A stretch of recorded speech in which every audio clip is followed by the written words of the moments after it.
everyone, and welcome to another Monday night Heroes and Hooligans production of Babes and Blades, our all women's Vikings campaign. Answering. Not answering. Something. We are something. We are a game on Monday nights of people who play D&D and have fun doing it. That's what we are.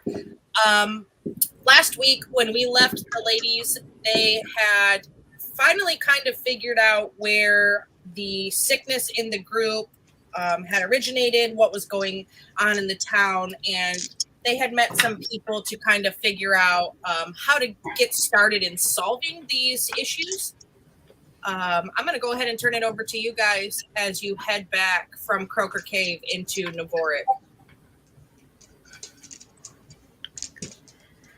Does anyone know where this Shady Creek is?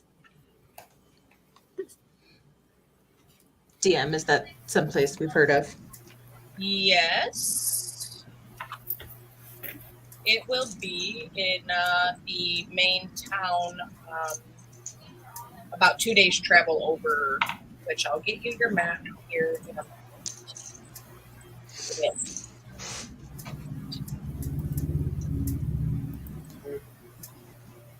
But it is a place that you would know.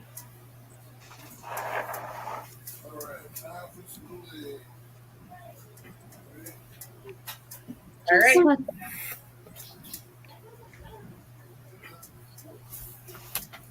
So Shady Creek is just this little village right outside of the kind of capital city of Calderland here. So it's just about a 2 days travel from Navoric to get there. Okay, I'm going to mark that on my map.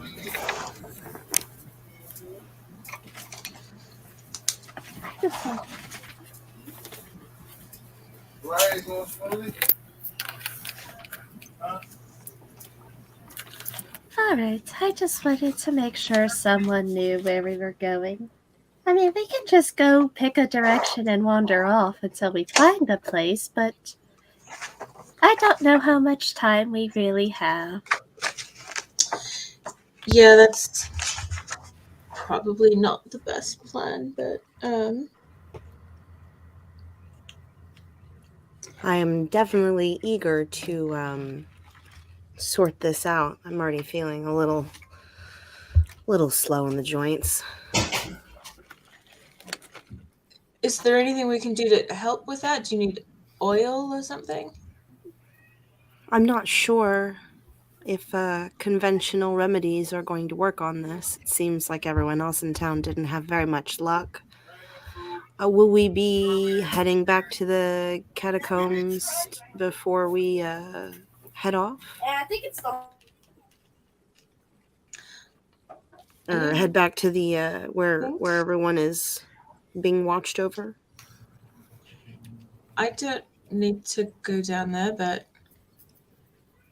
I don't think we'll find really anything we didn't already see down there. Well, does anyone have an idea what direction we should go? You want to know? I did want to go back and talk to Oh, it's too thick. the twit who was guarding Oh, the cabin. Mila, I think was her name. Yes, Mila. The twit who fell asleep.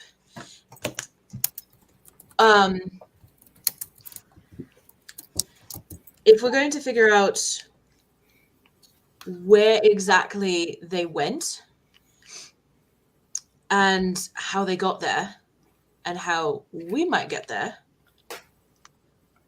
we need to find the headquarters of this what is it called? The Glassblades Guild. I don't think anyone in town, I think Mila's the only one in town left, and she didn't know anything.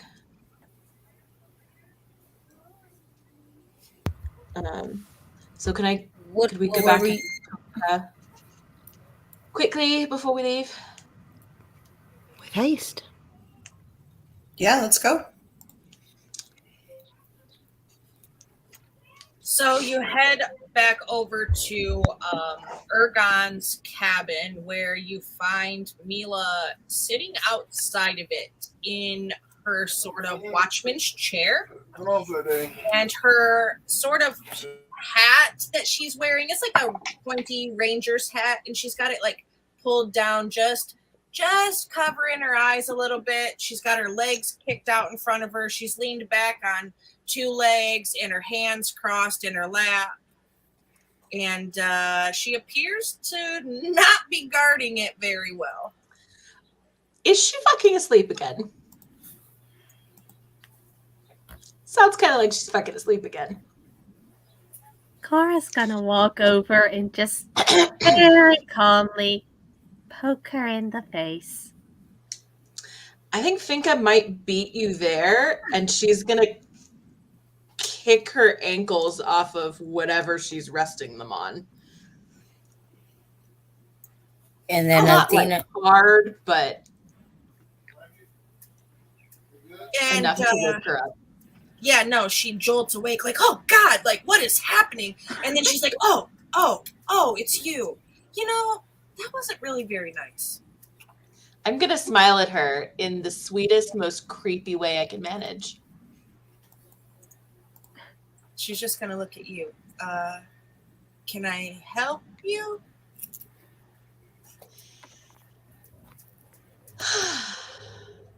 Yes.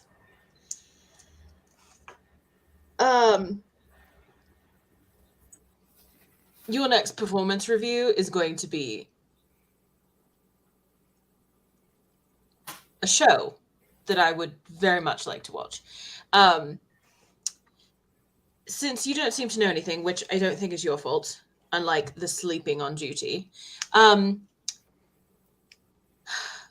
if we wanted more information about the glass blades, do you happen to know where their headquarters are, or where there's someone higher up than you who might know more than you do?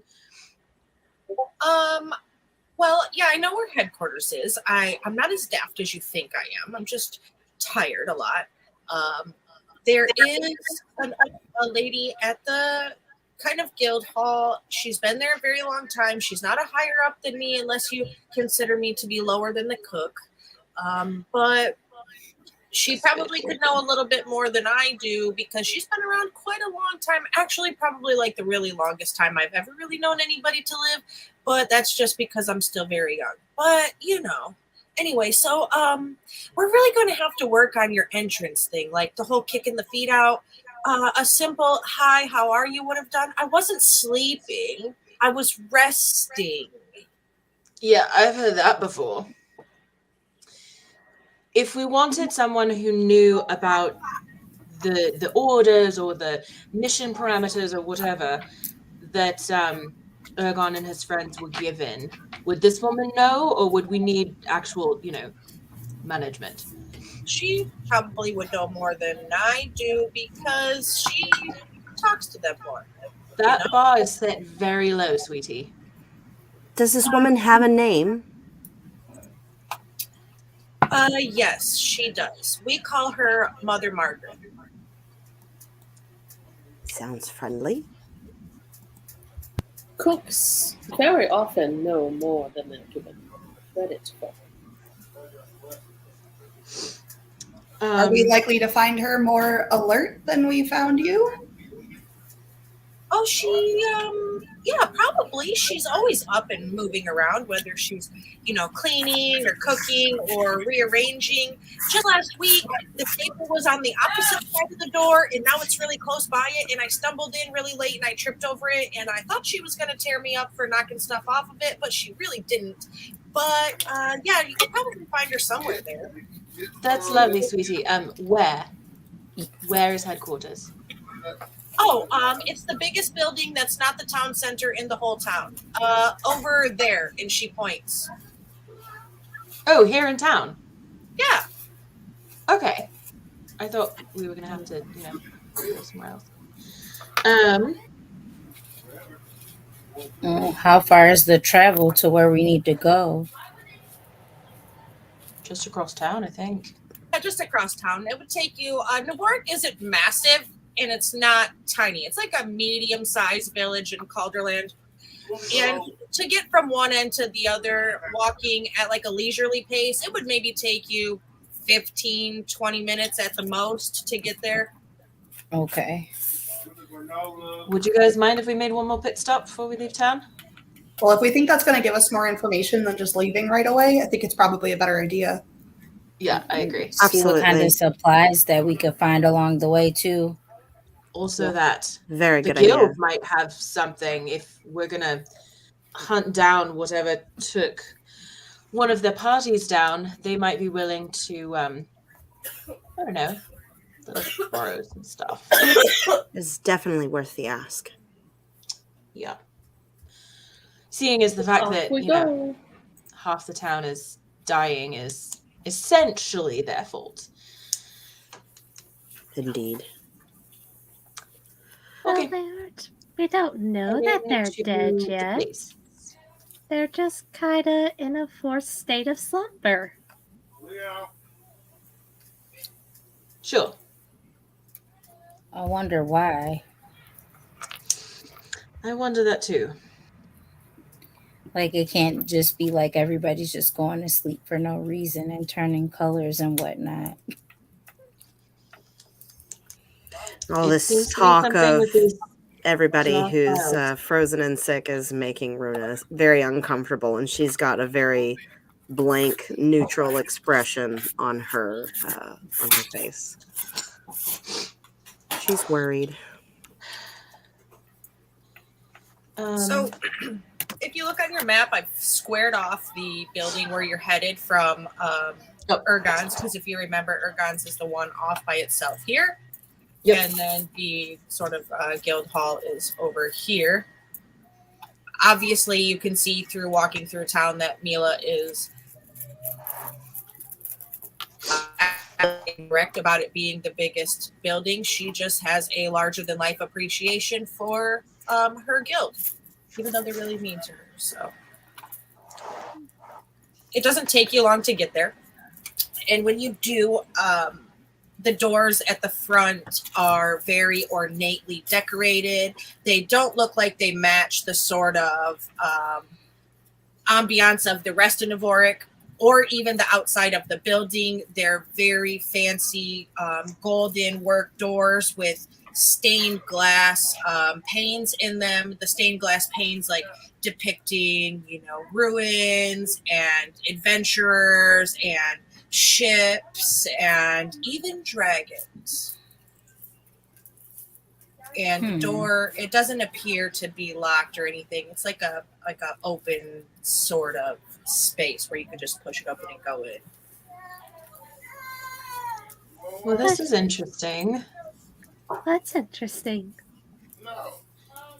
This is not exactly a wealthy town. This sort of blatant display of wealth is interesting. Rune is going to want to take note of all the details on the door.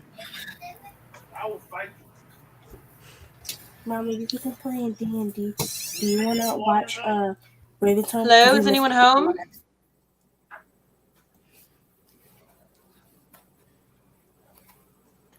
Hello. Anyone? You don't hear anybody answer you back right away, but you do hear some like clanging of pots and pans. You hear some sort of like curse words flying around coming from the back of the place.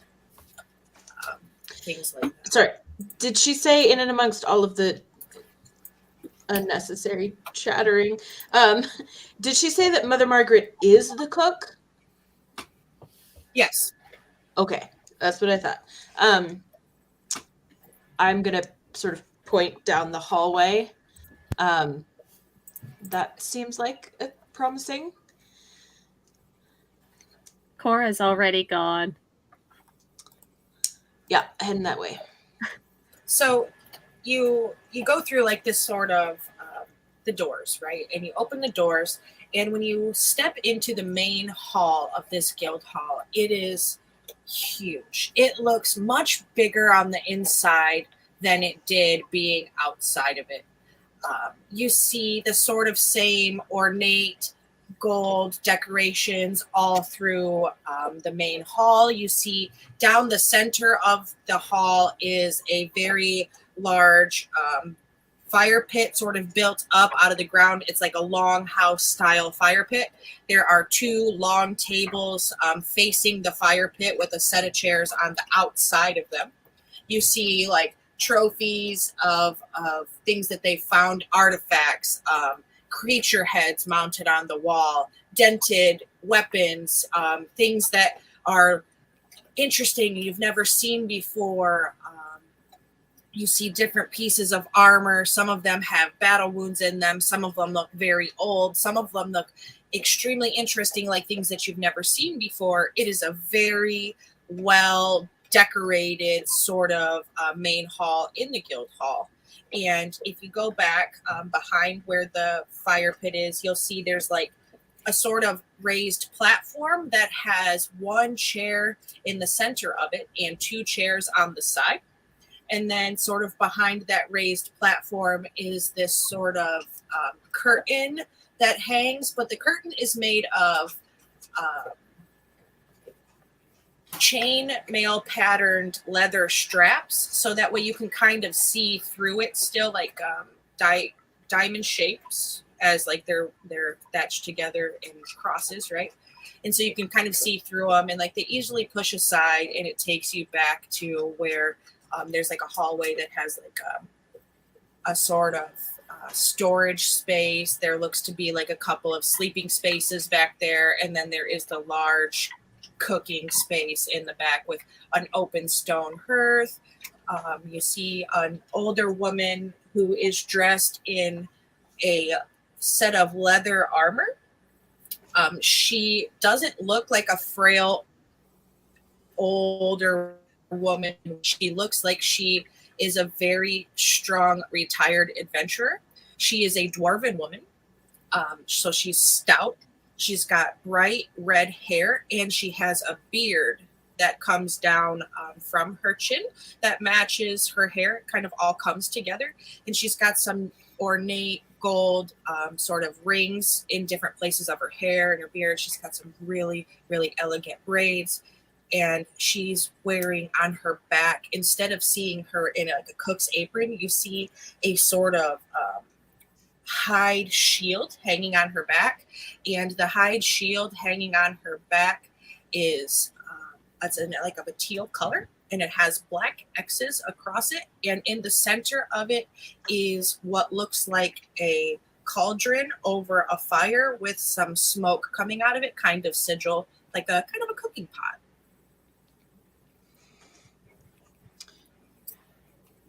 And she's bent over a pan at the hearth, cussing at it as her gravy doesn't seem to be forming the way she wanted it to. Are you Mother Margaret? Oh, good gods, heaven above, who are you? Oh, you scared me. You shouldn't sneak up on somebody with blades in their hands. As she turns around, and she has in one hand a wooden spoon, and in the other hand she has a sort of dull-looking kitchen knife. Nothing that would really hurt if you got poked with it. And she just looks at you like, you shouldn't scare people with blades in their hands. Who are you? Those are the best people to scare. We weren't trying to be particularly quiet. Sorry. We're trying to look into the freezing disease that's going around. We understand it started with the adventuring party that returned. We were told they went to someplace called Ale. I think if we're going to figure out how to reverse whatever's happening, we may have to retrace their steps. We were hoping someone here at the Guildhall might have more information about where exactly that is and how to get there. Oh, you're investigating that filth that came back with Ergon and those guys, aren't you? Yes. Well, everybody's gone, with half of our guild being frozen and the other half out trying to bring in some more, funds to keep us up and running. The only person here is me, but I think I remember. Hold on. And she kind of shuffles out of the kitchen and heads up towards the front area where the two long tables are. And she goes up on the platform where the big chair is in the center. And you see her kick the front left leg of the chair. And when she kicks it, you see a little thing pop up underneath the chair, like a little trap door pop up under the chair. And she reaches in and she pulls out this very large leather-bound book. And this large leather-bound book, it is, I would say, a good 6 inches thick. Oh, wow. About 12 inches long. So it's very big. And it looks very, very heavy. And the front of it has the picture of a gilded sort of, not a spyglass, not a telescope, but the thing that pirates carry that's in the middle of a spyglass and a telescope, that thing is on the front of it. Like the adventurer's looking glass. That's what's on the front, and you see it's locked on the side with a very interestingly designed lock. It doesn't appear to have a keyhole. And she looks up and waves at you. Come here, come here. And she sets this big book down in front of the table. Runa is right there with her, just keeping an eye. She's fascinated. She begins to say the words, these words, as she looks at book and looks at the lock. She focuses her eyes in on the lock and begins to speak this incantation. The wolf is howling in the forest of night. He wants to, but cannot sleep. The hunger is scratching his wolfing stomach, and it's cold in his burrow. Wolf, wolf, don't you come here. I will never let you take my child. This wolf is howling in the forest of night, howling out of hunger and moaning. But I will give him a pigtail. That's what the wolfin stomach needs. Wolf, wolf, don't you come here. I will never let you take my child. And she says this in a different dialect than common. Some of you, I do believe, speak Celestial. If you do not, then you obviously don't equate those words. I know Condra does. She's just not here.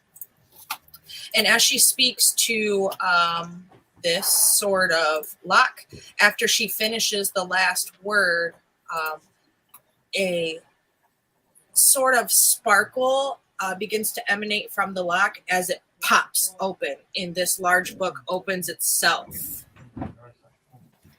Ooh, what'd you say to the book to make it open? I just unlocked it. That's all I did. Runa's eyes are glued to that book. She's soaking in every detail she can.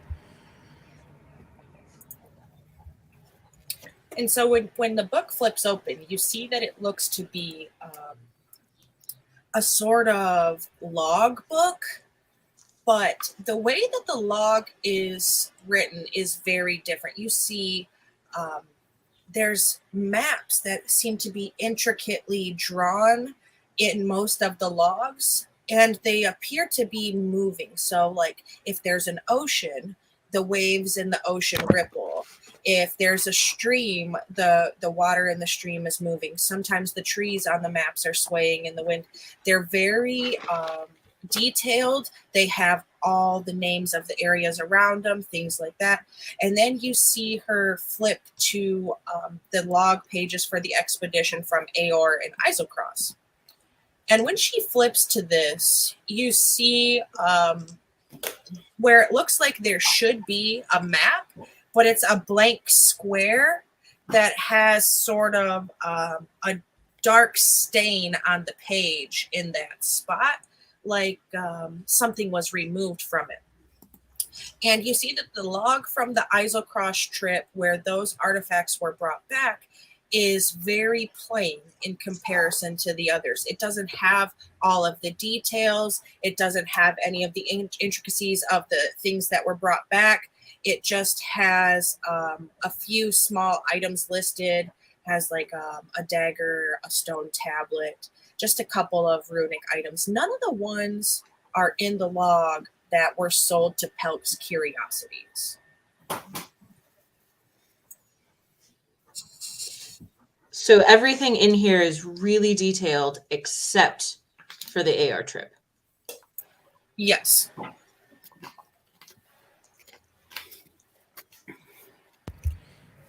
Well, that's off-putting.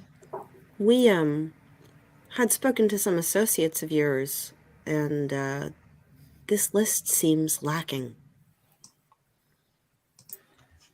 You're telling me. I've felt awful about that trip the whole entire time since they came back, especially since how do you stay gone a whole year and only report a dagger and a stone tablet and a couple of other miscellaneous clay pots and things. Something about that whole trip just felt awry. But let me tell you, I know a secret. And she takes her wooden spoon and she taps the page 3 times with her wooden spoon. And when she taps the page 3 times with her wooden spoon, it changes. And the page changes. And as you see it change, it shows their travel path. And she shows the travel path where they started and how they took their ship and they went the way that they were supposed to go to get to Aor. And then the travel path stops after Aor. And she said, see, I knew something was wrong here. And then they brought that disease back. This travel path stops here. The other group, they were going to go and see, the runes, but they ended up going another direction. So they just didn't listen to me. They think because I'm cooking now and retired that my opinion doesn't matter unless it's about pate de foie gras and toast. Absolutely ridiculous, I think. But something isn't right here. You said you spoke to Maya. Yeah. Back up. So were you saying you thought this trip was ill-advised from the beginning or just because they were gone so long? Yes. Both. DM, when I tried to make a hint that they may be leaving things off their book, could I glean as to whether or not this person is aware of those other items that we knew were sold? Sure. Roll an insight.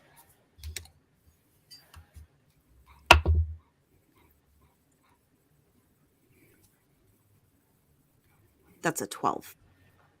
Okay. I'm just going to tell you that she appears to have, as she speaks to you about it, she appears to have this air of suspicion that there were other items and they weren't reported, as she kind of had said, how are you gone for so long and only bring this little back? But other than a suspicion, she doesn't appear to have a full proof to say, yes, this did, no, this didn't. Got it. What about the trip made you nervous even before they left? Was it where they were going or what they were supposed to be doing? Well, you see, we stopped traveling planes a long time ago.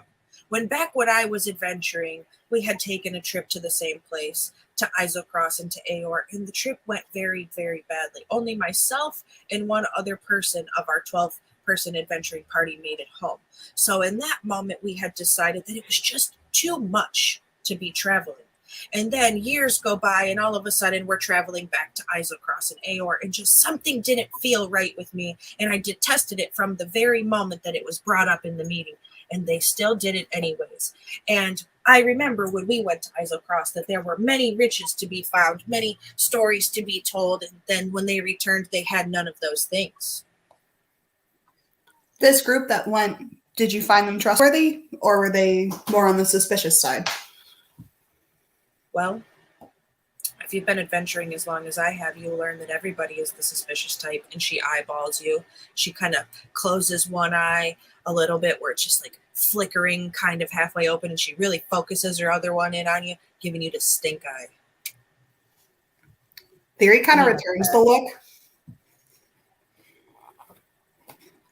That's not entirely inaccurate.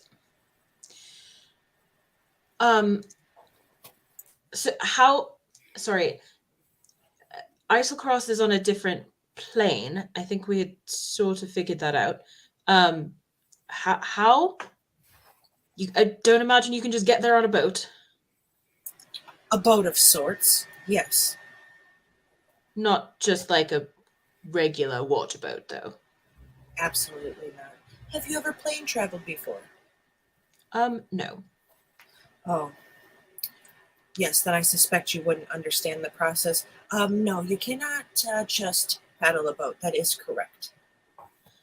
And I assume the guild provides these transportation services?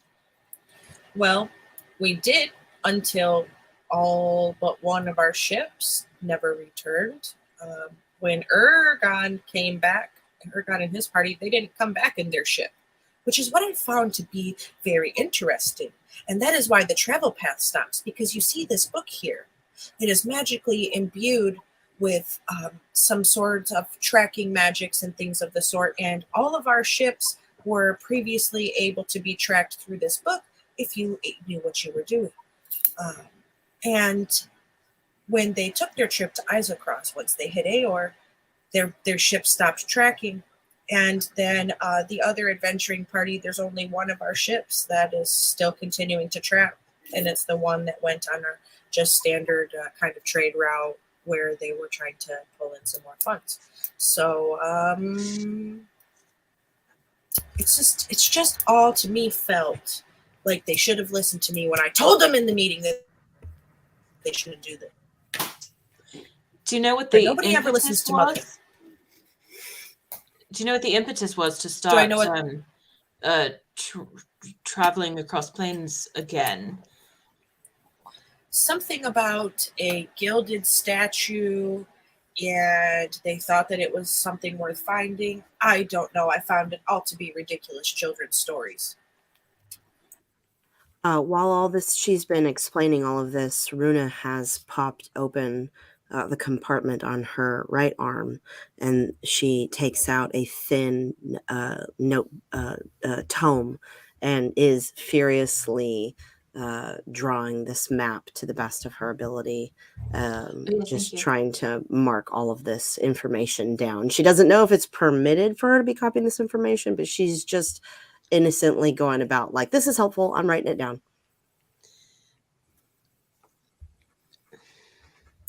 No, absolutely. She's able to do such.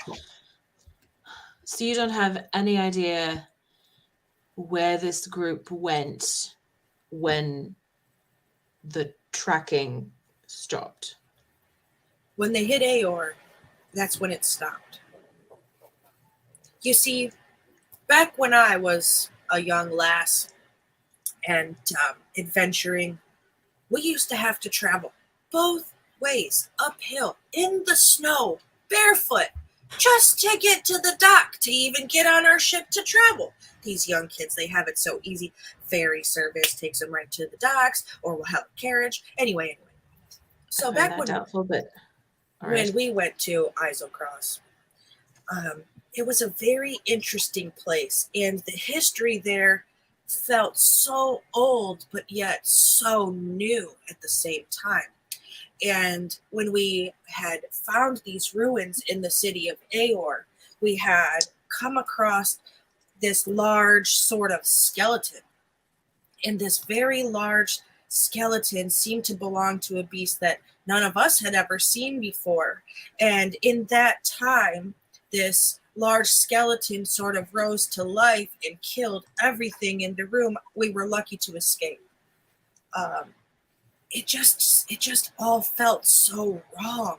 It just all felt so wrong. And that was many, many, many moons ago. And it was just so ill-advised to go back to such a devastating place, a place that we really know so little about. We only took 2, maybe 3 expeditions there before things went wrong, and we never made it to Aor because it was our first attempts at plane traveling, and it seemed to go okay until that monster, and we just couldn't afford to lose the way that we did, because those were my friends. And she kind of looks a little sad for a moment, and then she toughens right back up and says, adventuring is great. Discovering history is great.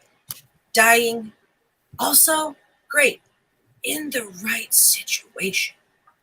And that was just such a wrong situation. And she seems to kind of wander off in some sort of past reminiscent thought of the trip and losing, that very large amount of people. This gilded statue that prompted the guild to send a party back to Aor despite its particular dangers. Was there something special about it? What could make the guild decide to send another party on what seems like a fairly obvious suicide mission? Well, the current guild leader, a right tosser he is. He just lives in these fantasies of children's stories of dragons and gods. It's all quite immature. And he's just been fascinated. God, he's such a moron. And she just rubs her temple. Does this moron have a name? Yes. Very simply known as the Chad. Come again? The Chad. Okay.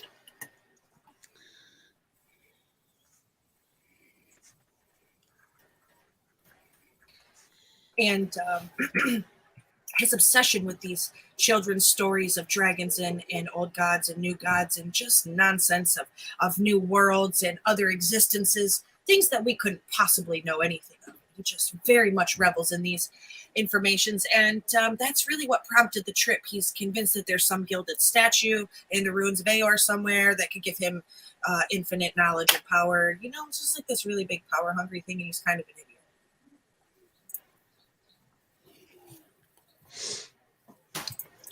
Why is he in charge? Well, my question exactly. He challenged the previous guild leader, and he won the challenge. How bad was the last guy? Well, why Never mind, didn't never anyone mind. else challenge this guy if he's so awful? He is the strongest warrior we've had in a very long time. I'll give him that. The reason that he was successful in beating our previous leader is our previous leader had contracted a sort of infection in a battle wound in his rib cage, and he was much weakened and also much stubborn in his state, and decided that he was going to accept the challenge even though it was ill-advised, because he never wanted to turn it down. He had a reputation to behold. I think he knew what was going to happen. They were both idiots. Okay, everything makes sense. So dumb. And you guys aren't at all concerned that this guy is leading you down the wrong path? Oh, absolutely concerned. I told you, I think he's an idiot. Why Seems don't like that you wooden challenge spoon him? would take care of the problem very quickly. Why don't I challenge him? Look at me. What am I going to do? Hit him with a soup spoon and a dull kitchen knife? You look like you could do some danger with that kitchen knife. Yeah, the kitchen You know what? spoon. I do have a mean Julienne technique I could teach you if you're interested in learning how to cook. But I'm a little, how do they say, past my prime, extra seasoned, Old. Age is just a number. What if we beat him up? Then can we make you the leader in our stead? Is that an option? I could never lead the Glass Blades. I just, I love it, and I will spend the rest of my days in service to them as it's been my entire existence. But I am not leadership material. Why? I was the leader of the expedition that got 10 of my 12 crewmates killed. Why do you think? And she just says, she just kind of looks How at is you and that changes the worse than the subject. idiot that's in charge? He's not going there Huh? himself, but he's sending people. How is that better? Maybe it isn't. It's This is definitely not. this is really very heavy. And then you see some kind of smoke rolling out of the kitchen right around that time, and she's, oh my gravy, and she runs to the kitchen where her gravy is burning and bubbling over her side of her pot. Sorry. Did she leave the book open? Did you? Kid, what? Did she leave the book open? Yes, she did.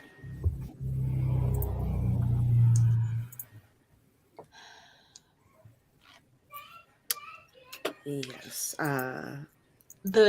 You said there's a map in there? Yeah, it looks like similar to the Sumer-Kula map that you have. Okay. And it shows a one-way travel path that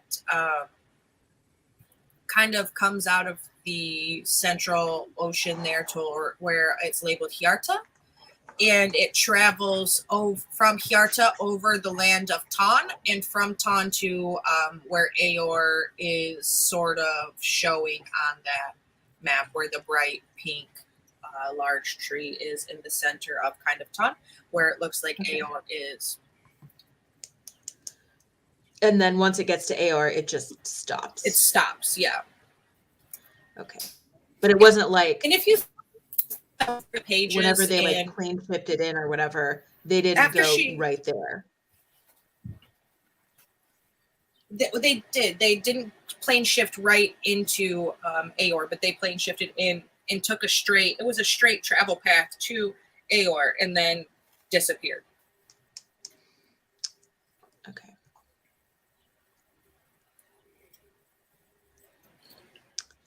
Do you think Alright, the cure is in Aor? Well, if this blue shit that is quite obviously the source of all of this came from there, no one seems to understand much about Aor or anything about where this came from. I think if there's going to be answers, unless there's an Aorian expert in, cloistered in a temple somewhere, I think the only place that might have answers is going to be Aor. Unless anyone has any better ideas. I think we should go. I definitely think Aor is the direction to head in. I would agree. But how do we get there? Well, I don't know. Didn't she say they only had one boat left and Ergon didn't come back with it? But is it the boat that allows us to get there or something else? I mean, she seemed like she was implying it was a very special boat. Cara's gonna walk away and just walk up to Mother Margaret and tap her on the shoulder. And she'll jump around like, you really gotta stop doing that. And when she turns around, like she flings, like her spoon flies with her, and some of this like burnt brown gravy flings and hits like the wall and the ceiling. And then she just is like, looking at you like with these bright eyes, like, yes, what can I do for you? We require assistance figuring out how to get to a share turn back over. What's the name of the place? Aor. Yes, we want to go there. How do we do that, please? Why on earth would you want to go there after I told you what happened, and then you know that they brought this disease back with them when they came back? Well, maybe figuring out how to fix the disease is there. Also, it just sounds like fun. She kind of blinks at you for a second and is Can like, I hear any of this from the other room? roll me a perception.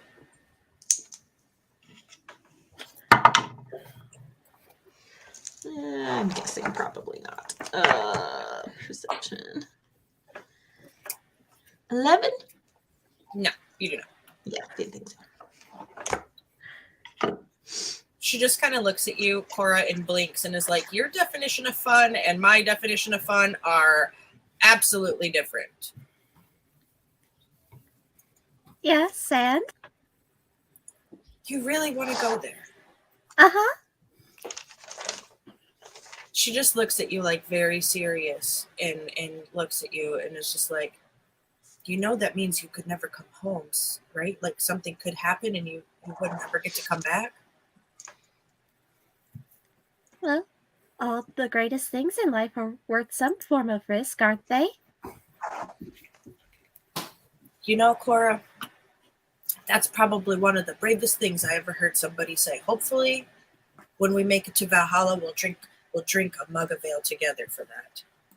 I know how to get to Aor, but I won't go. I'll help you get through the planar gate, and that is it. I will not go, and you will not find me here when you get back. I don't want any more of that place's evil.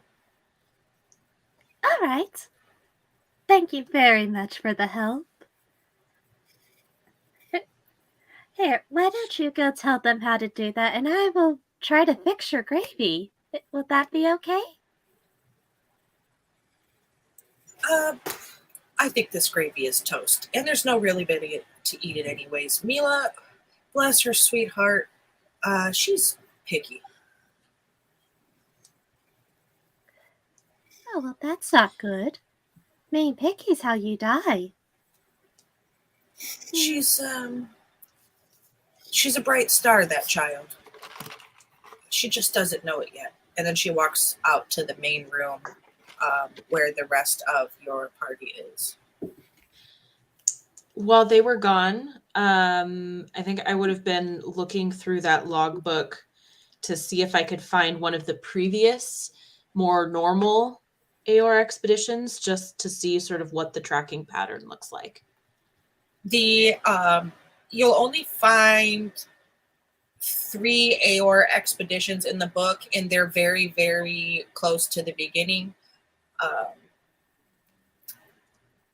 In retrospect to where it's open now, like I said, it is a very thick book. It's closer to the beginning side of the book. And the first 2 expeditions are logged with all kinds of information of new places, the very same map that you have seen of that region. And they talk about some of the artifacts that they had brought back. You know, they were very rich and wealthy after taking these trips. They were able to sell the artifacts for quite a bit of money, the weapons and things that they found. It just lists like some kind of like standard enchanted things, some magical swords and stuff like that. And the last expedition log, it shows like there was a large party and that only 2 of them returned, and they returned with nothing except for a small gilded wolf statue.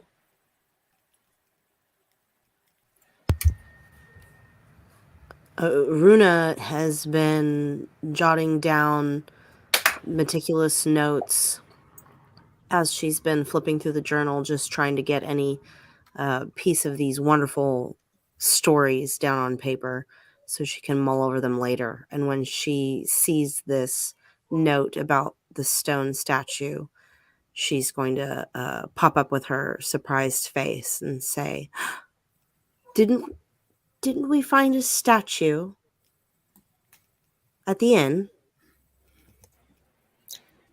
Yes, yes. Here it is. And Vex will rummage into her pockets and pull it out.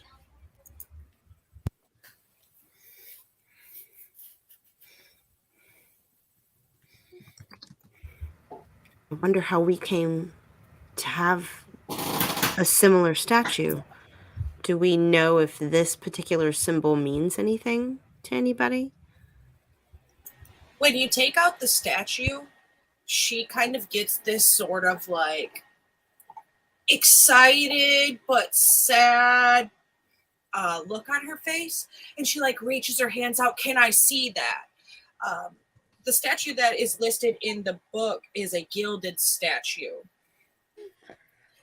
but she reaches out towards you and wants to see this kind of wolf statuette that you have. Oh, sure. Here you go.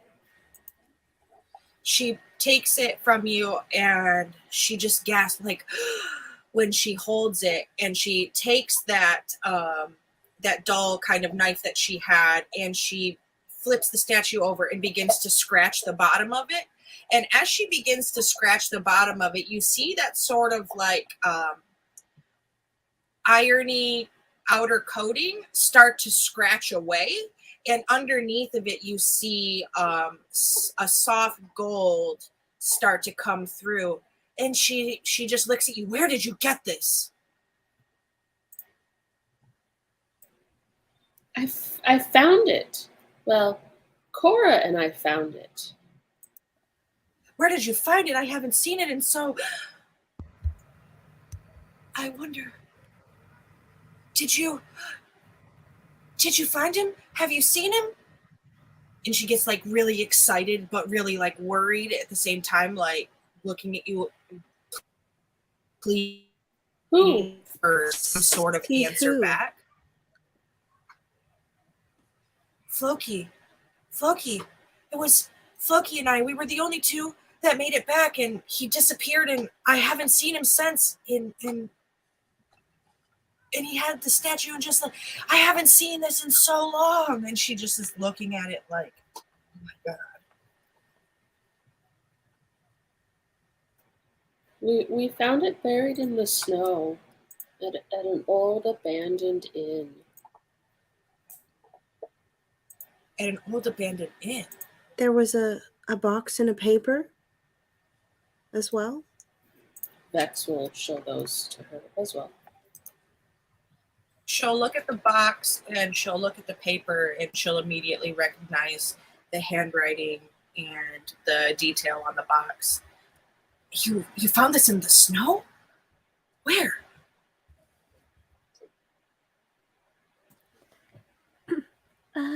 I think it was technically called the Old Battle Axe Inn, but we found it, and since no one is laying claim to it, we're gonna take it and rename it. I storm in! Because we all stormed in. The Battle Axe Inn. I've been there a few times. That's on the north side of Calderland, yeah? Up by the mountains. I must go. I must go there. I must go there and find Floki. Was he there? Did you see him there? No one was there. No, we did. Well, someone found us. I was going to say, we did have a visitor for an evening, but other than that, there was no one there, except for our cohort. What about the ghost? There were the footprints. Was your friend very small? Or very large with tiny feet? No, he was very small, a halfling.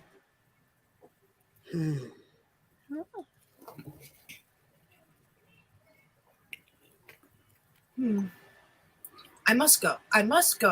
I will help you, as I told Cora I would, but you will not find me when you return, and I must go find him. Margaret, I do hope that we speak again. I would very much love to hear your stories. May I have my little statue back? She kind of looks at you and looks at the statue and like hesitantly with this sort of childlike attachment to their favorite toy, like hands it back in the direction of you. If we ever return and I see you again, you may have it then. I would very much love that. I mean, you never know. We could use a cook at the Ice Storm Inn. Maybe someday. But hearing of Floki and seeing the statue again, I have some unfinished business I need to attend to.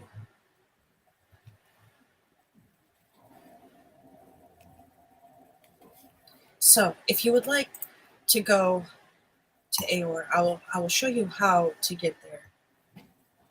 But like I said, you will not find me when I come back. That place is evil, and I don't want any more of its issues.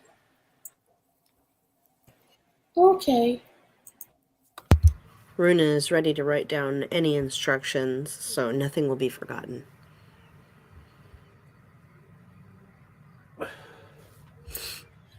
Since we don't have the ships, I'll take you to the conductor, and the conductor will take you through the planar portal into Isle Cross. And she starts closing the book up and putting it away, things of the sort. I must pack. If you need things, you should grab them. Are there any supplies here that would help us? I have some rations and some basic adventuring gear. If you need anything of the sort, ropes and backpacks and some toolkits and things like that. Make yourself at home. Take anything you need. And she takes you to the armory sort of storage area that has chests, things. It's just standard adventuring gear, caltrops, oils, things like that.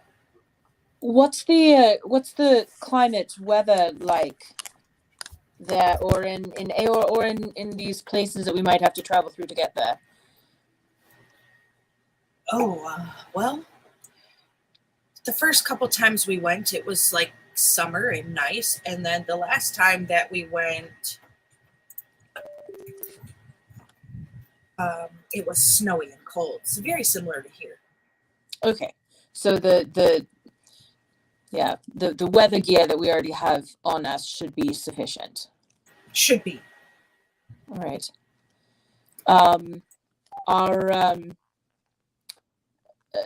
Is it relatively easy to acquire food and water from the landscape, or do we need to make sure we bring what we need with us? It is. Well, we didn't really find ourselves struggling too much, except for when we were in the ruins. Obviously, there wasn't people there, but we passed through some villages and things of the sort along the way, and they seemed to have supplies we could top up on if we needed to. But we did pretty well. The first couple expeditions went really well, which is why we went back for the last one.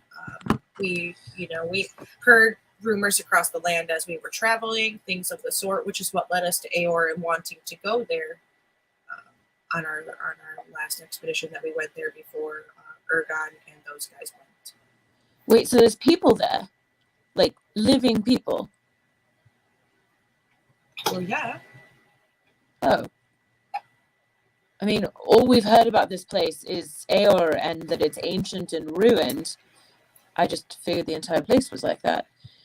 Aor is an old place, even for that land, which also feels very old. But we came across a couple of different settlements. They flew colored flags above them and things of the sort. And some of them seemed to be easy to communicate with. Other ones much more hostile. It felt very much like early days of of my adventuring through Calderland, and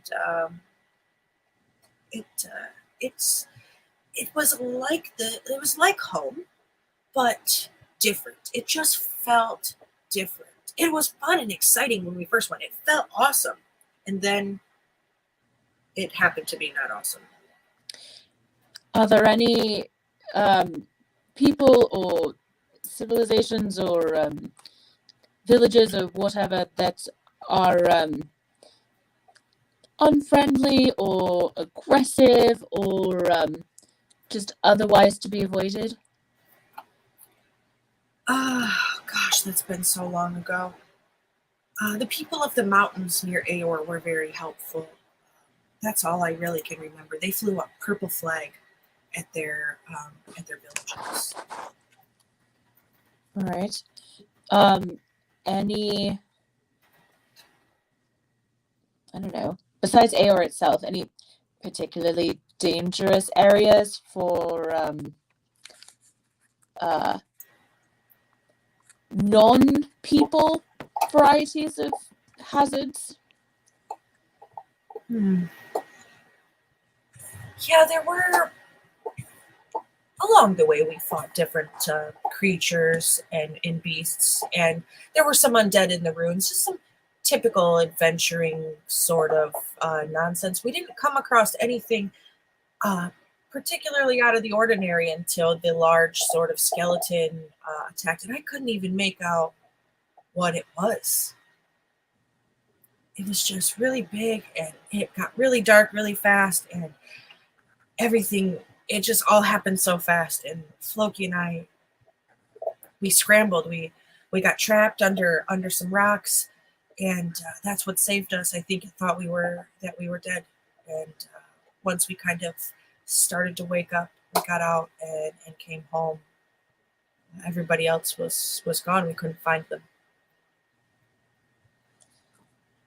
You said there's undead in the ruins. Mm-hmm. No other monsters or unfriendly forest creatures, anything like that on the way to the ruin that we should go around or avoid? Nothing. All right. Not that I can remember, no.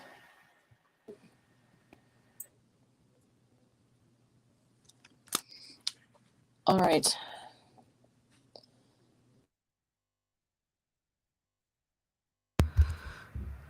Okay, well, we have a great deal of information, and I have written down everything and copied the map exactly. And so I think we should have a good idea of our bearings. Is there, knowing there will be undead, is there the possibility to stop somewhere in town and perhaps get something that would aid against that particular type of foe? I don't believe I've come across such an individual before.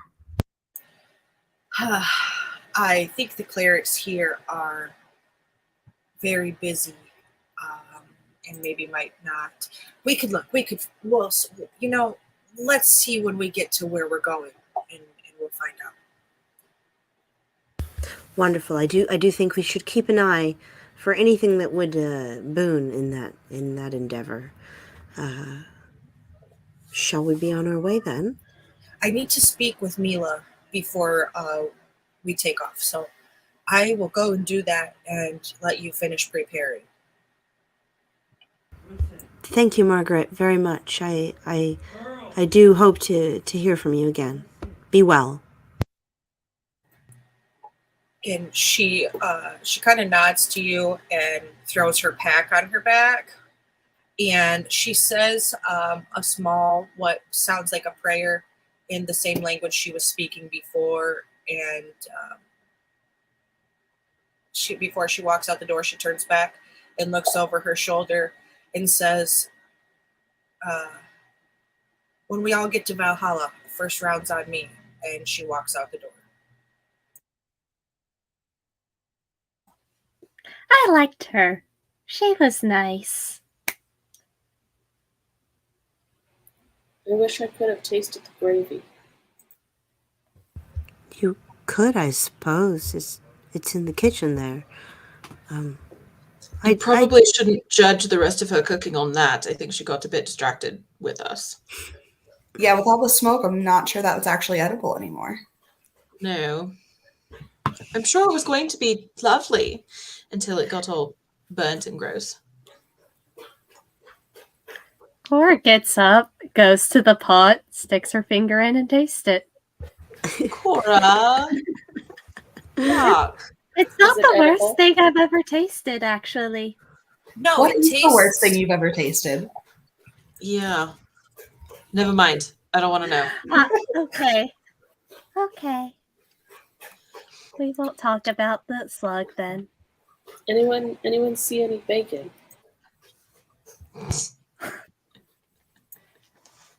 There is no bacon, but you do see, like, in the kitchen area, hanging from the rafters are various dried meats and fishes, some bird, like game meats hanging.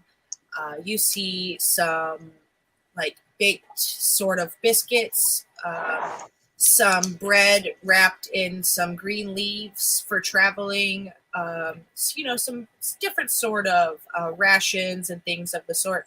You see some fresh fruits and stuff and some fresh vegetables, some leafy greens in there, some rooty vegetables, things that could make hearty soups and stews. The fruits, to keep up your sugar and your energy, various sort of food elements. And then you find sort of in the windowsill in the back corner of the kitchen, sitting there, a pie that looks like it had just been baked within the last couple of hours.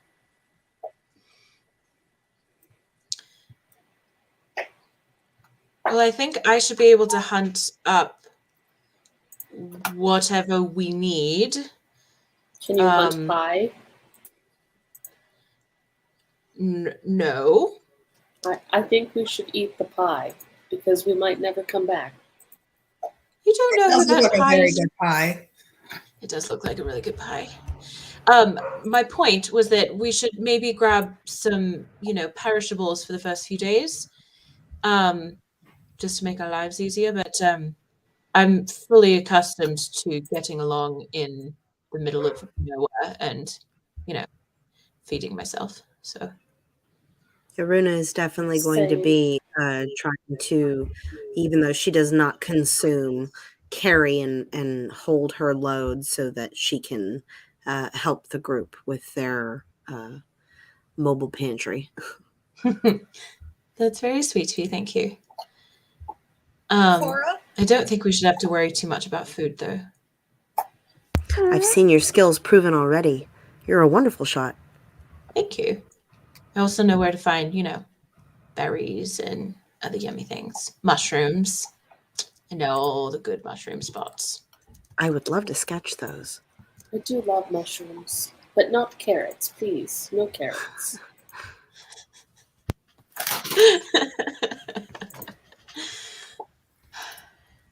Cora? Yes? The scent of the pie sort of tickles your senses, and you immediately recognize the berry in the filling to be a very different berry than you've ever seen put in the pie before. But you know the smell very, very well. Well, I have no impulse control. I start cutting it up and serving it to everyone. So as you cut into this Pie pie, is delicious. you'll see this pie has a very deep purple berry filling. The crust on the top is very nicely crimped to the bottom crust. There's a sort of rope decoration around the edges, and you see a little, where it looks like each slice is meant to be cut, what looks like a berry with a leaf hanging off of it. And it smells very sweet and very delicious and delectable.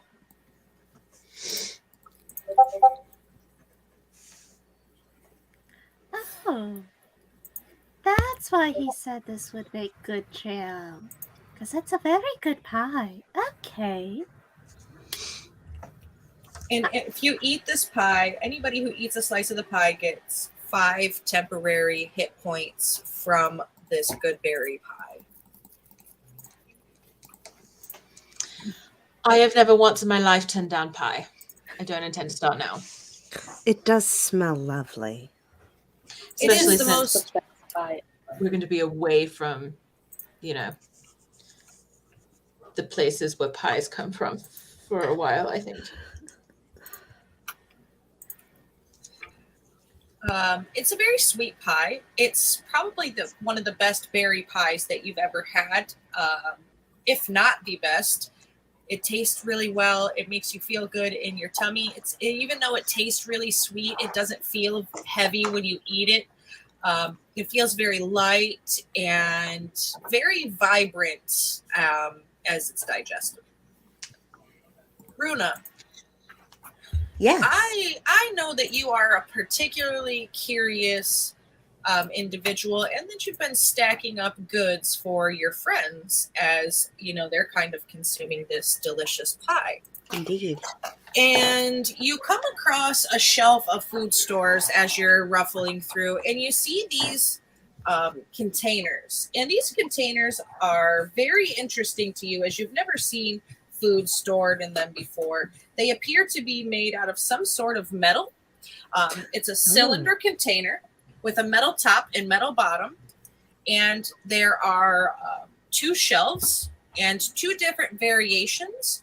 One of them having a sort of red label painted on the outside of this sort of storage container, and the other one having a sort of blue. And they each have this very nicely hand-lettered writing on the front of them, and each of them say Miracle Mamas, and one of them says chicken nudes, and the other one says veggie stew. D&D Campbell's. Oh man, these look terribly delightful. I'm going to open up one of the veggie cans and take a smell and give a big gulp. So as you sort of smell it, you get all of the smells and flavors of a hearty, homemade chicken noodle soup, the kind that a mother would make their child if they were feeling ill and under the weather. It tickles all of your senses because food is not something that you normally ingest, so this just hits extra well. It's very, very yummy, and it tickles your tummy, and it feels like it's guaranteed to make you feel better if you're feeling not so good. But since you're feeling pretty all right, you're still feeling really all right. Oh, I feel like I've read of such things. I'm gonna snag a couple of those and give a little sip to one of the red labels because I'm just utterly fascinated. I've never had the sensation other than general oils to, you know, relieve my joints and whatnot. I've never had this sensation of consuming a lovely meal. So I'm gonna try a little sip of a red label. So the red label is I described them backwards. The red label is the chicken noodle soup, and the other one is a much heartier, heavy veggie stew, the blue label. And it's a much different kind of pick-me-up feeling than the chicken noodle. The chicken noodle feels like something you would want when you're under the weather, and this sort of hearty stew feels like something you would want if you were feeling like you needed to be emboldened, or if you just needed a quick sort of boost of energy, or, you know, you were feeling a little tapped out and drained in some places, not sick, but just like drained out. It feels like if you ate this, it would very much take care of any of that. I am just absolutely over the moon. I've got the biggest smile and the widest eyes that you have ever seen Runa's mask stretch to. She is thrilled and having this new experience, and she is going to put in her pack as many of these as she can, even if she's got to remove a couple of things of her own. She can't believe it. As you kind of start to try to pick them up, you notice, like, without losing your entire adventuring gear set and your weapons and everything, that you could only get two maybe of each can. 2 of each. Okay. Mm-hmm. Okay. She's going to pack those very carefully. They're precious to her. She's just enamored with this new moment.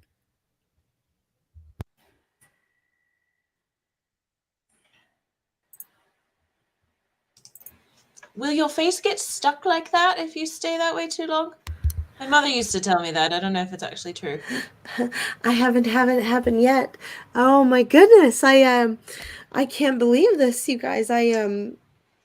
These are wonderful. These are What have you got there? magnificent.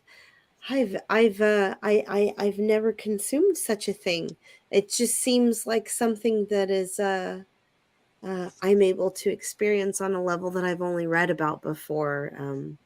That people have enjoyed wonderful bouquets of meals. I could never have truly imagined. These are delicious.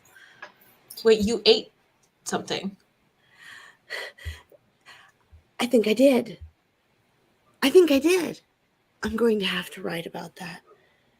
Is that gonna like mess up your inside parts? No, look. And she's going to swirl one of the bottles around that she hasn't quite all the way packed up and show the gentle swirling and moving of what seems to be metallic bits. It just seems to agree with me very much. Oh, that looks like it's specifically designed for something like you. I don't think you'd enjoy eating it. It doesn't appear to be what you would normally eat, but I think that would cut up my insides rather I was badly. very curious, and I'm so thankful. It was wonderful. Well, I'm happy for you. Do you want to clear out whatever you were carrying for us so that you could have more room for some of these? I actually, my, and she taps to her left arm and pops open the compartment that had pocket bacon and little pieces of buns and bread and whatnot that she had taken from the Storm's Eye Inn. This is quite okay. I didn't need this compartment. And I've got that covered. And these fit in my pack, so I'm okay for now. Thank you. And she's just happy and smiling away. So Vex is going to chime in, and she's got good berry pie pretty much all over her face, and just comment that if your face does get stuck that way, it's a very pretty face. Maybe I could find out how to get those berries to mix with these things. You all look like you've very much enjoyed that pie. It was very good pie. Like my mother's pie is better, but you know that bar is set pretty high. So as you're kind of like gathering foods and having something to eat, your traveling companion returns after speaking with Mila and approaches the door to the kitchen where you all are and says, "Okay, I've spoken with Mila. She'll man down the fort while we travel. Come, let's go." Anybody need anything else? No. Looks to the others. Rune is all packed up and ready to go. All right. Anyone need to use the facilities? I think we'll be peeing in bushes for the foreseeable future. Excellent. Empty bladders. Best way to travel.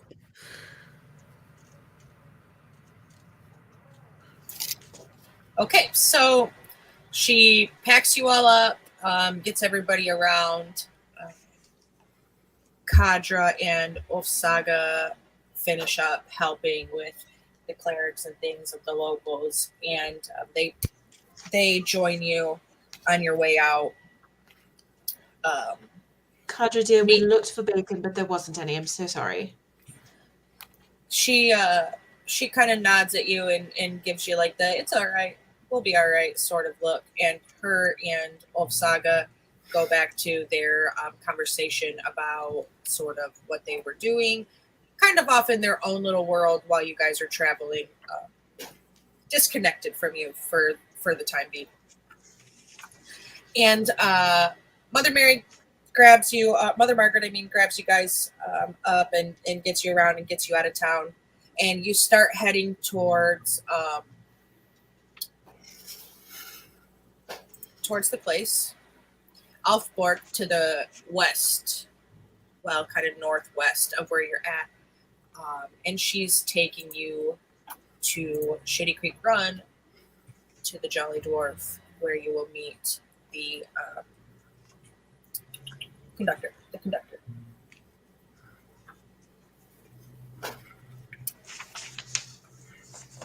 So it's about a 2-day travel.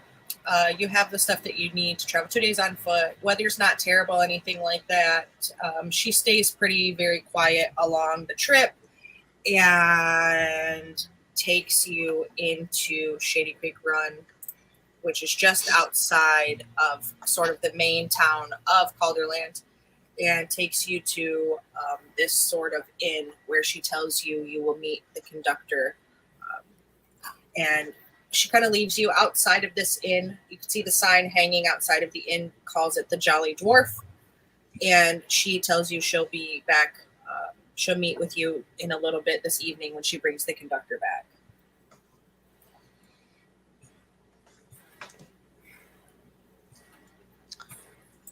So we're just in an inn. Yeah, you're outside of it. Unless you have gone in now, then yes. I mean, if she's going to be a bit bringing this conductor back, we might as well sit someplace comfortable and have a drink. Or we can explore the town. I think we're going to be doing plenty of exploring new places very shortly. You May can I have explore a if you want drink? to. I'm going to head in and have a drink. This seems like the sort of endeavor that requires a drink.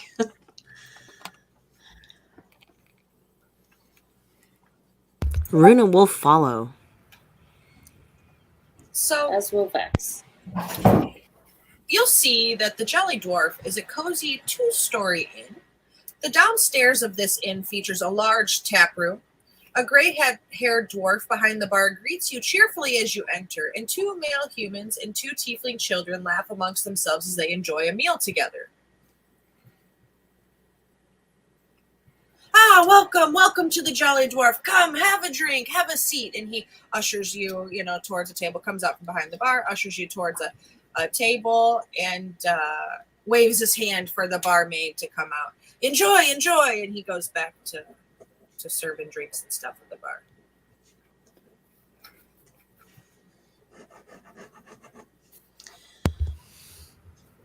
Runa is going to be sketching little images of people around the bar and little moments. She's just going to be in her notebook a bit. When the barmaid comes back around, I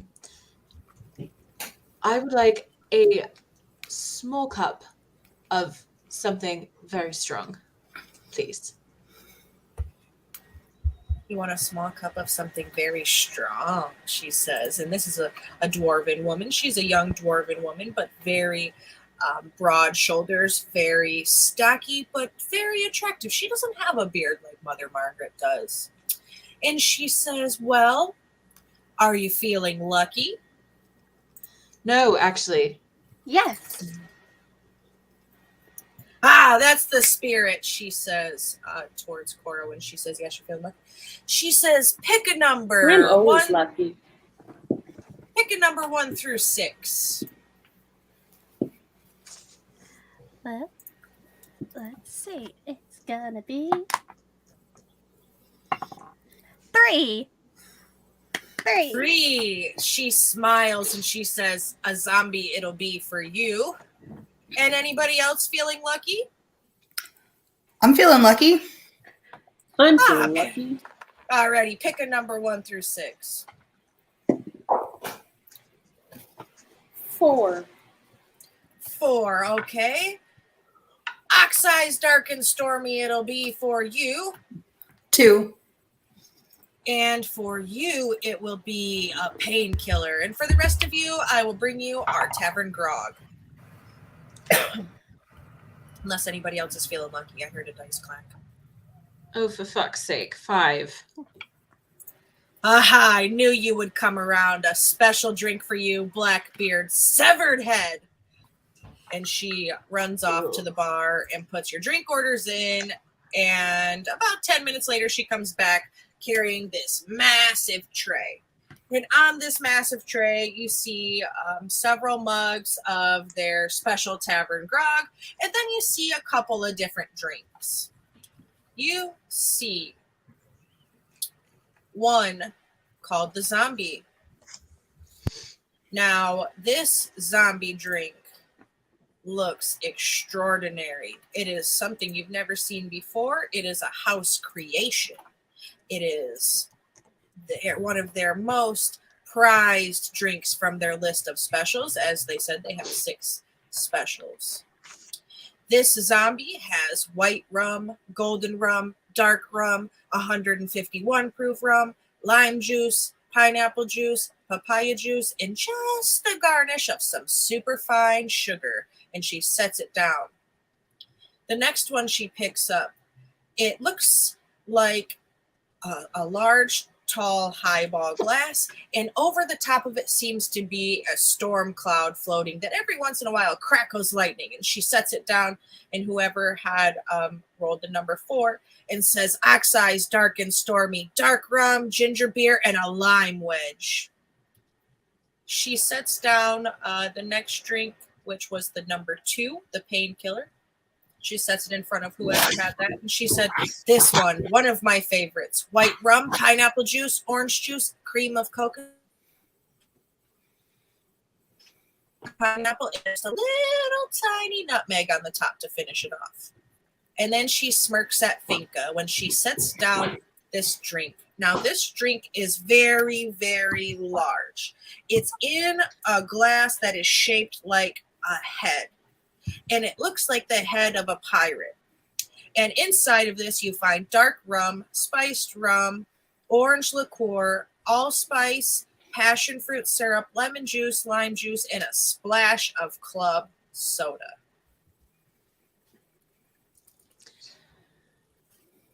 I'm going to roll my eyes like real hard before taking a sip. Okay. You're the first one to take a sip, right, Finka? I suppose so. Fantastic. So we're going to roll some dice, okay? Oh, no. I specifically didn't want to get shit-faced. We're going to roll some dice. I said a small cup. It's okay. It's okay. One shot. Only one. So we're going to roll 1, 2, 3 D6 and 2 D4. Okay.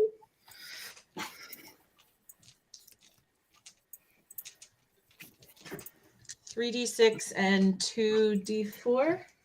Yes. 1.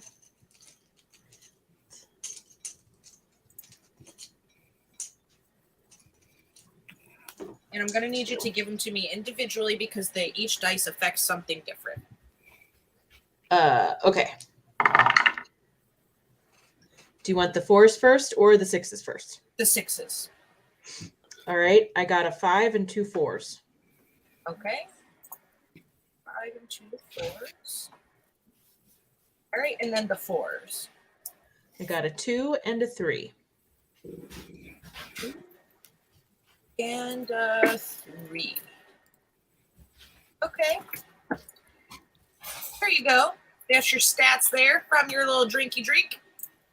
Oh my. Who had the painkiller? I did. Okay. That is 5 dice. It is 4d4 for one roll and a separate single d4 for the next. All right. Do you want the total added or just 4 separately? The 4d4 first. Together you can add the total, and then the solo d4 is on its own. Oh boy. 11 Okay. and a 3. All right. There's your stats for that. Oh wow. Oxide's dark and stormy. That was me. Okay. You need a 1, 2. Okay, you need 2d4, and then we're going to talk a little bit. Oh my. Okay. A 3 and a 2. A 3 So 5. and a 2. So you take a drink of your drink, Bex, right? Mhm. And the storm cloud that was raging over your drink sort of migrates itself to raging over your head. So for every 12 hours in your 2-day period of being drunk, you must make a Constitution saving throw.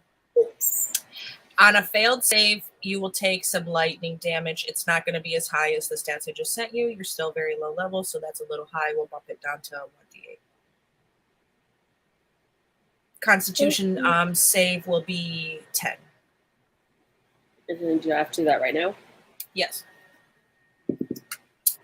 24. Okay, so you're good. Nothing happens. You see the lightning crackle. It strikes you, but it doesn't harm you. Hooray. And then the last drink was Zombie. the zombie. Yeah. You need a D4 and a D6. A D4 and a D6. Okay.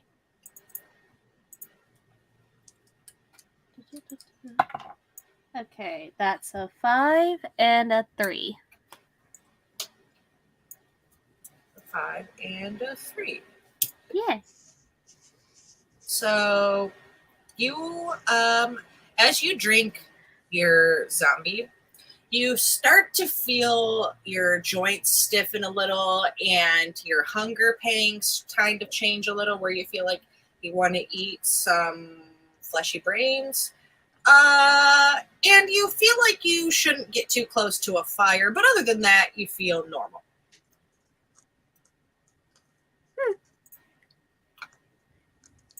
I don't think I like rum. But you know what? Now I know that. This was fun. I like this. This is good. I don't feel so great.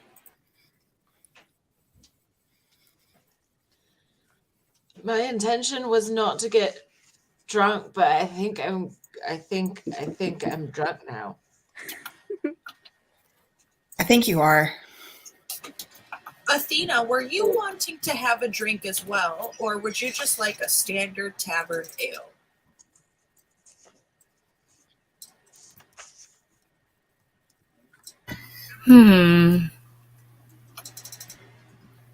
I think I just would like to have a drink as well. You would like to have a drink as well? Yes. Okay. Go ahead and on your sheet in the bottom left corner should be what looks like a blank D20. And if you click that, it should bring up a bar that shows several different dice. It should be 2 or 3 up from the bottom, the regular square D6 dice. If you click that and roll it, tell me what it rolls afterwards. You should click that and then hit roll, and then it should populate like it does when you're in combat. Okay, you said. Oh, there it goes. I found it. I got a 5. You got a 5. So you will be drinking also an ox-size, dark, and stormy. So we're going to roll a couple more dice. I'm going to be drinking the same drink as Vex did. So there should be a dice on there that looks like a triangle. That's your D4. So go ahead and roll 2 D4.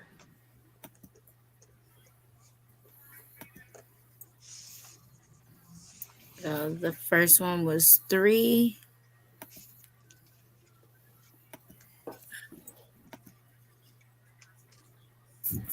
And the second one was 3. Okay. And then you're also going to need to make a Constitution save as the little rain cloud goes from the top of your drink over to top of your head. And you'll roll your Constitution save. It's on the top left underneath your stats. Should be the box that says saves in it. If you just click the number next to it, it should roll your save. Tell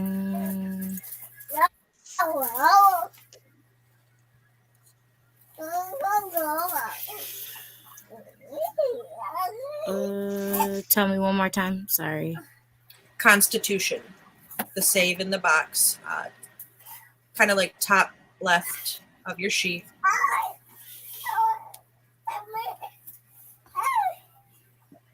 Okay, gotcha. Find it. 14. Okay, so you don't take any damage from that either. So while you are drunk for 3 days, every 12 hours during those 3 days, we'll do the same thing. We'll roll your Constitution save. I will remind you guys when it's time to make your save. Don't stress too about it. I rolled out the damage. It's 2 lightning damage for Vex and Athena. If you end up taking damage, it will just be 2 flat damage if you take it. Okay. So that's everybody with their drinks that they wanted, if I'm not mistaken. And you're now left sort of sitting in this new tavern in Shady Creek Run, the Jolly Dwarf. Some folks off to the side sort of having a conversation, some gentlemen and some children, you know, talking amongst themselves. But other than that, it doesn't seem to be too overly busy right now. Who's the most interesting person in here?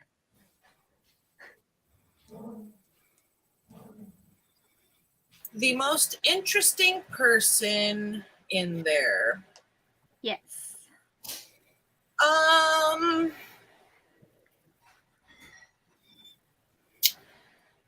Well, it's you guys and the gentleman couple and their 2 children.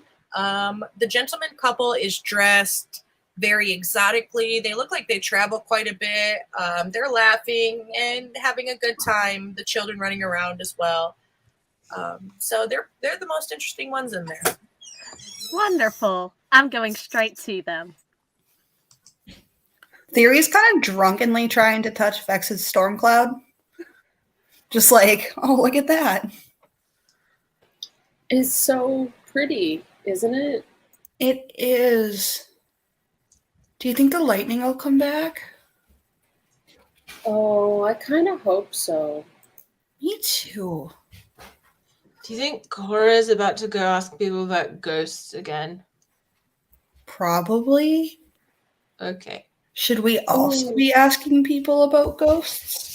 I want to ask the No, little people ones. think you're crazy when you ask them about ghosts. Well, I don't really know what's going on. You guys picked me up in the store like yesterday, and then all of a sudden we're here. So, you know. You didn't have to come. I'm glad you're here, but you didn't have to come. No, she had to come. She had Runa's gonna ask the barkeep for some bread.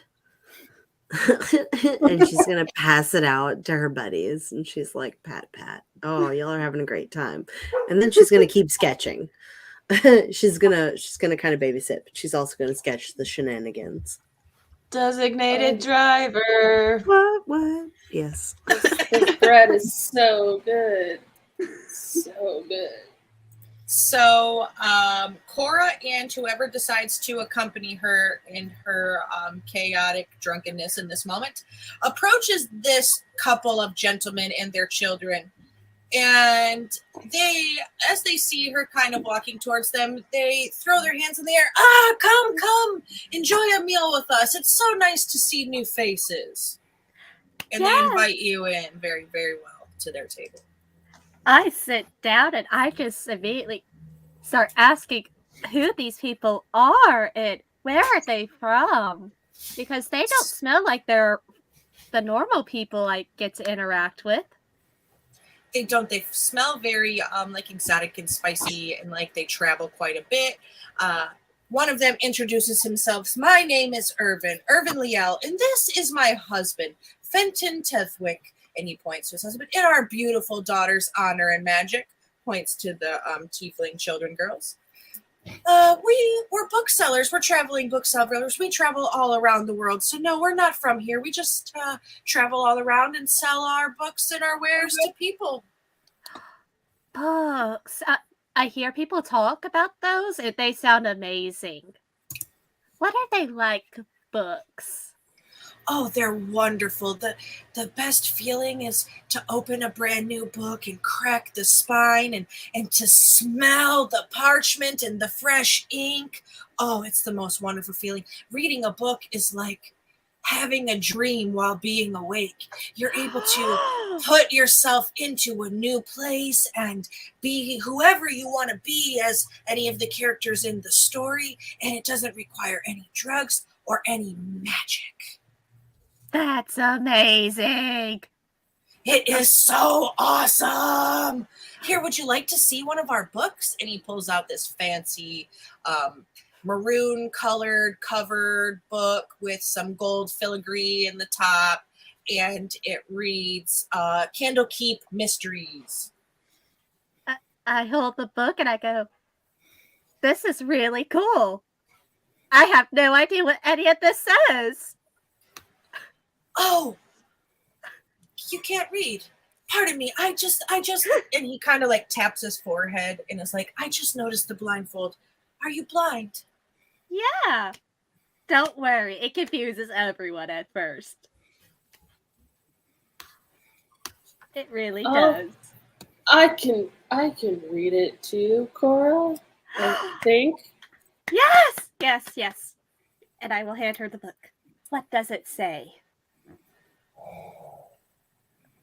When you open the book, Vex, it's a story of a great library on the coast of a vast ocean. And it tells of this library where many adventurers come and they read about other adventurers, and it tells of these grand sages and how they keep this massive library and how well kept it is, and about magic items that are stored there. And it just goes on, very fantasy-like, describing this massive library called Candlekeep and things of the sort.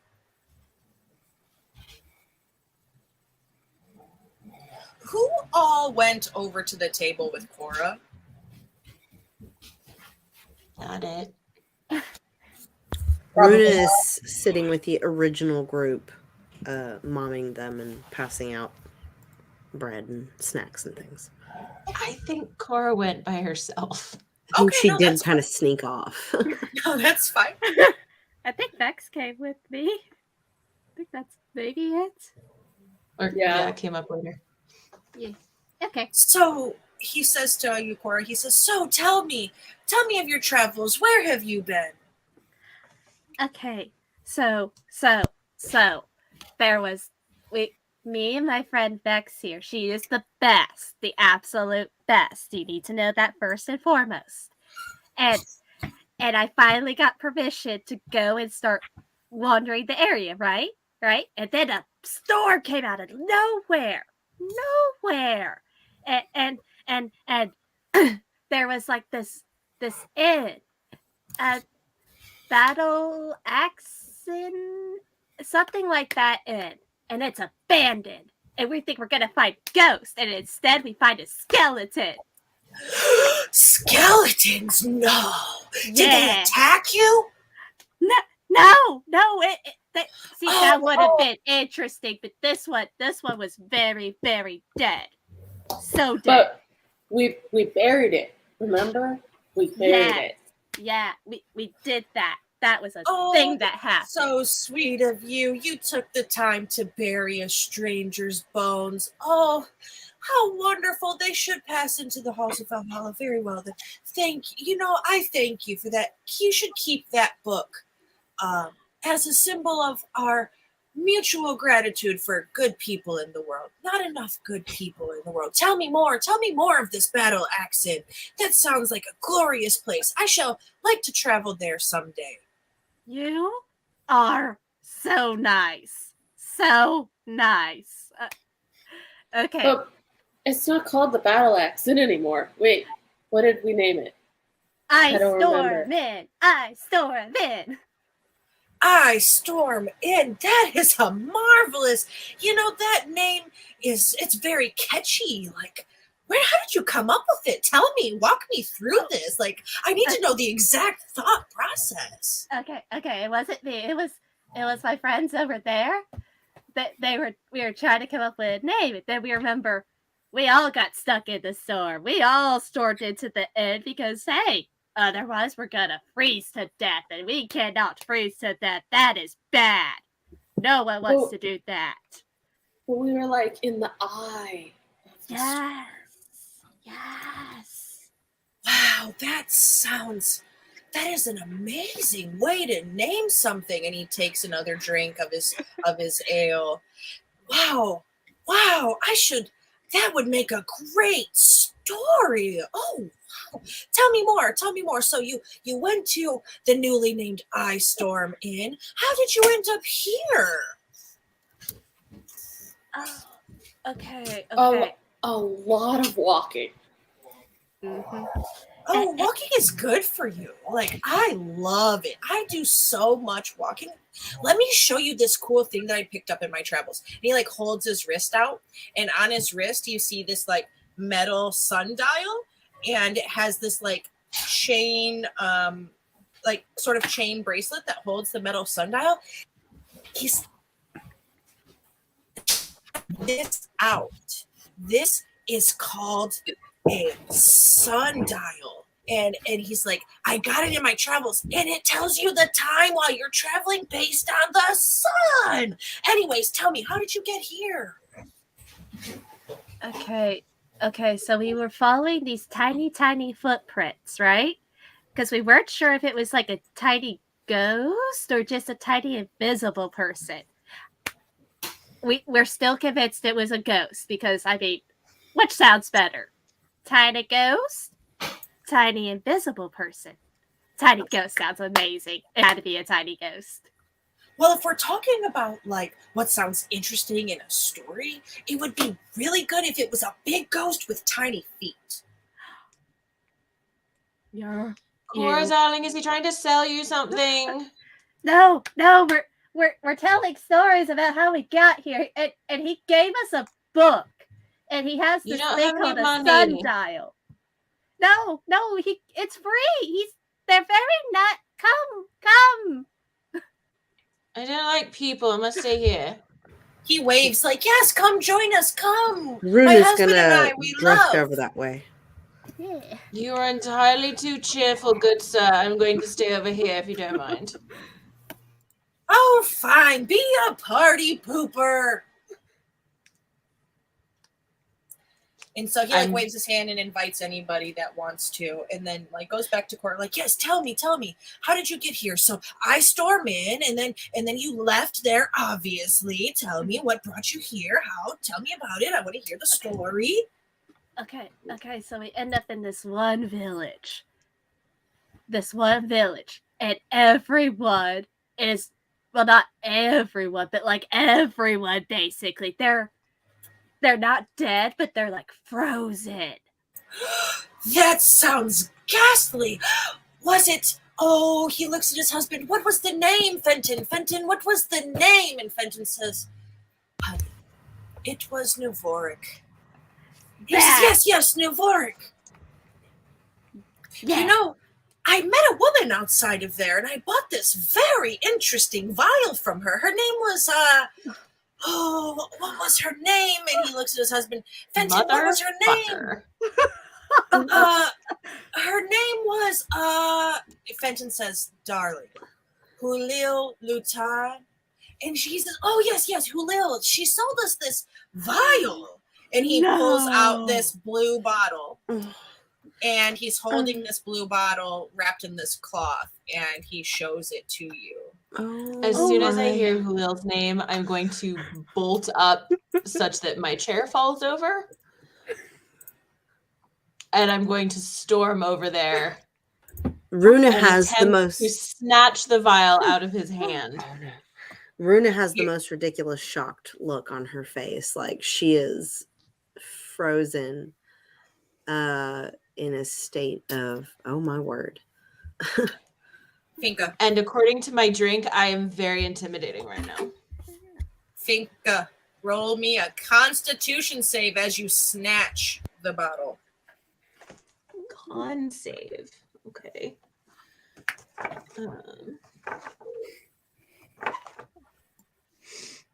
Which die?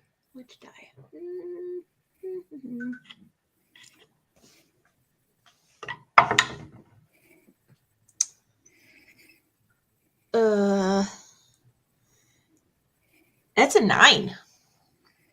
Yeah. So you watch Finka like storm in. She storms in and grabs this vial, like yanks it out of his hand. She doesn't take caution to grab the rag that it's wrapped in, anything of the sort. She just directly grabs the bottle. And as she does, she sort of experiences the same thing that Runa did when she got sprayed by the trap in Hulil's kind of cave. Is this vial cracked? Is what? Is this vial cracked too? No, it is not. Okay. Finka, that was But it me. feels like I get some on me. No, it doesn't like necessarily touch like the liquid inside, but it's got kind of like a oily sheen on the outside from what maybe would have been rubbing against the other bottle, and it is in direct contact with you now. And he kind of just looks at you like, wow, why? Why would you? I would have let you see it. Could I hold that, please? I've already had a poor experience with such things, and I don't want you to feel what I've been feeling these last hours. You've seen these before. Yeah. See, the lady who told it to me told me it was a rare and mysterious potion from a far, far away land that nobody had ever seen before. But that sounds like she was a snake oil salesman. That as far as we know is true, but it seems to be very dangerous as well. How dangerous? Oh, Fenton, he starts to panic. Everybody, all of us, Fenton, oh, darling. Everybody has touched it. It seems that you may not have been afflicted yet, and Runa is again going to can she hold her hand out for the bottle? Finka is holding it, so you her. Yep. Finka, has it cracked yet? Is it intact? It doesn't look cracked, but it feels like there's some stuff on the outside. I don't know. It might have been like in the bag with the cracked one. I think I might have gotten some of it on my hands. Oh no. DM, does the panic that's happening right now in any way lessen the drunkenness? If anything, it's probably overly intensified because of the Oh drunkenness. no. Okay. You This lot is bad. should make your way to Navoric. I think you might get sick, and they can't cure you, but they can at least take care of you and make sure nobody smashes you when you turn into an ice block. Navoric will be the first place to look to heal. So if you were to come down with something, that would be the place to look for the cure. And you don't want your cute little kid turning into 100 cute little kid bits. He begins to spiral into this sort of manic panic, and Oh dear. Fenton begins to try to spend his time consoling him. Go ahead. Cora's just gonna like pull him into a hug, and his husband just, it's gonna be okay. We're gonna save you. You are the nicest people ever, and we won't let anything happen to you. I promise.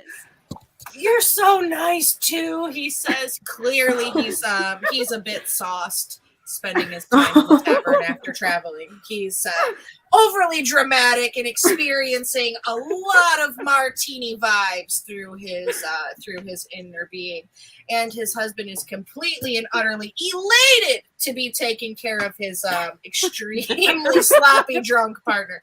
You can just see that Fenton looks so amused. He's extremely happy and excited as he rolls his eyes and pats Irvin on the back. You know, honey, you're so dramatic. He said, I told you, you have to stop drinking the apple martinis. They always make you extra dramatic. You need to stick to the Chardonnays and the dry whites, because those ones tend to sit the best on your brain after a long travel.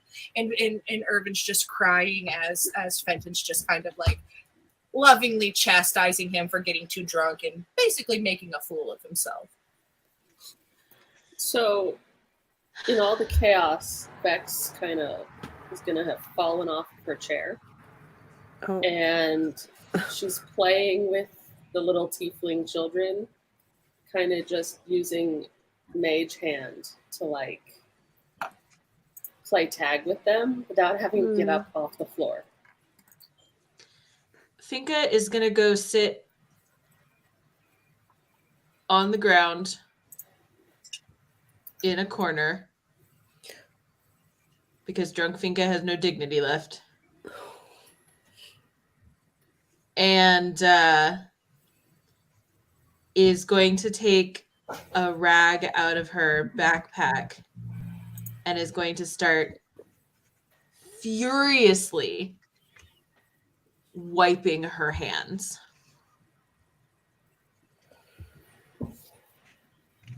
Rune is going to walk over and just kind of squeeze a shoulder. How are you feeling? I'm feeling so many things.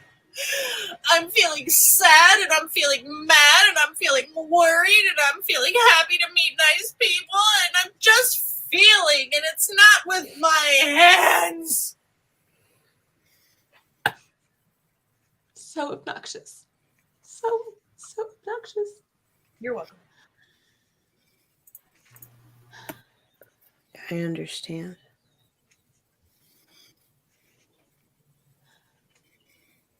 Take time. It'll be okay. You said he tries to calm down a little bit after Fenton has been working on him, and he looks at Court. He said, you said you could fix us.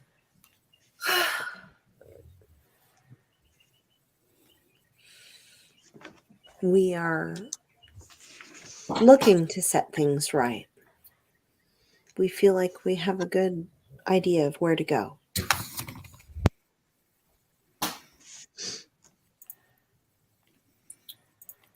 He kind of looks at you and like wipes his tears and like shakes his head. Okay, we'll go to Navoric. won't we, Fenton? We'll take the kids and we'll go. And then you'll come find us there when you find the cure? He looks like hopefully and wantingly at you.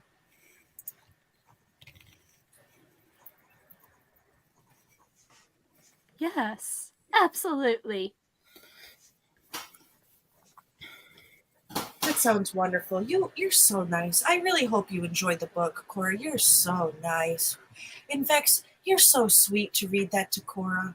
I won't pet you because I've been a lot of places with a lot of people, and I've noticed that even though things appear to be cute, it's kind of rude to call them cute, and they generally don't like being touched. So I won't do that, but I really just want to tell you how soft you look. And he looks over at Athena and he says, you look really soft too, but you could probably bite me in half. You're really interesting. I've never seen one of you before. And he kind of like looks like he's getting a little sleepy. And Fenton's like, come on, come on. And they pack each other up. And he says, it was so nice to meet you. I'll see you again in Nuvoric. And they usher the kids off and they leave.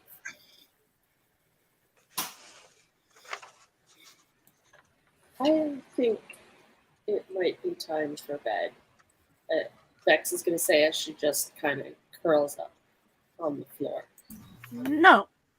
No sleep. No sleep. And you hear the doors kind of open to the tavern behind you. And in the doors walks Mother Margaret and the conductor.